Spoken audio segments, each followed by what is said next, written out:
Hello বন্ধুরা,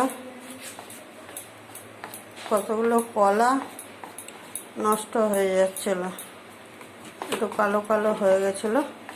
সেই কলাগুলো দিয়ে সুজি, ময়দা, মৌরি, চিনি সব মিশিয়ে বড়া ভাজছি।